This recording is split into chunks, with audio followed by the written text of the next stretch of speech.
Қайырлы күн қыздар, бүгін сіздермен ерекше дәмді қыстық салат дайындаймыз.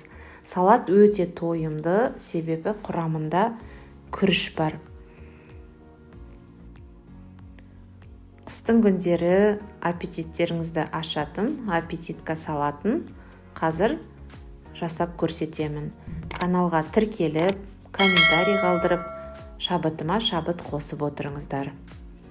Ал бастаймыз. Ең алдымен қажет заттармен танысып өтейік. Бұл жерде бізде мясорубкадан өткізілген сәбіз, чили переці және чеснок. Екінші табағымызда қызыл және жасыл болгар бұрышы, мясорубкадан өткізілген, және келесі табақта қызанағымыз мясорубкадан өткіземіз. Ал пиязымызды осылай 4 бұрышты етіп турап аламыз.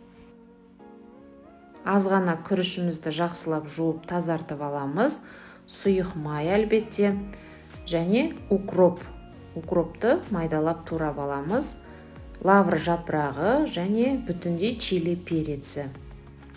Татымына қарай қара бұрыш және тұз. Қазанымызды жақсылап қыздырып, сұйық майымызды құямыз. Сұйық майымыз қызғаннан кейін пиязымызды салып қуырамыз.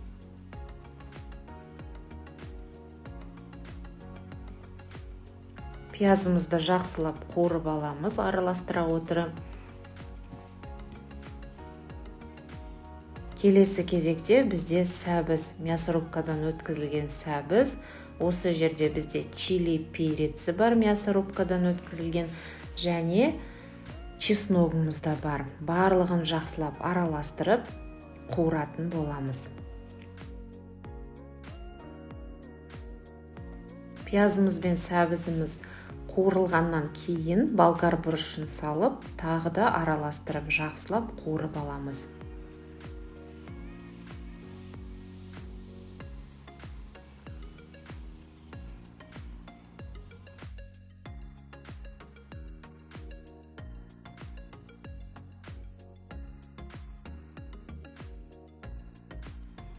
Келесі кезекте бізде қызанақты қазанымызға салып, барлығын жақсылап араластырып қайнатамыз.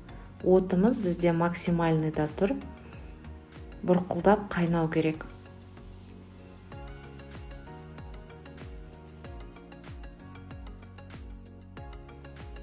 Осы аралықта тұзымызды салып, барлығын жақсылап араластырамыз.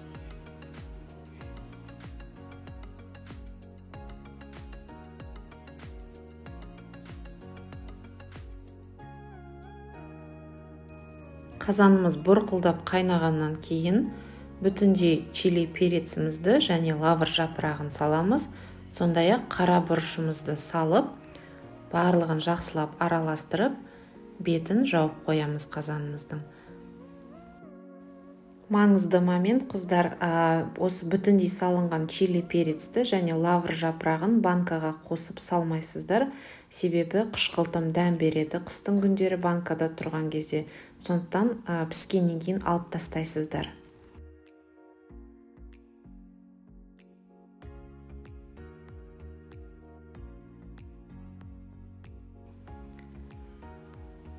Шамалы уақыт қайнағаннан кейін күрішімізді саламыз және укропымызды салып, тағы да жақсылап араластырып, күрішіміз піскенше орташа отта қайнатамыз.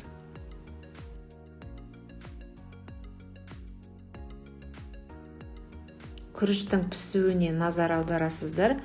Күріш піскеннен кейін салат дайын болды деген сөз.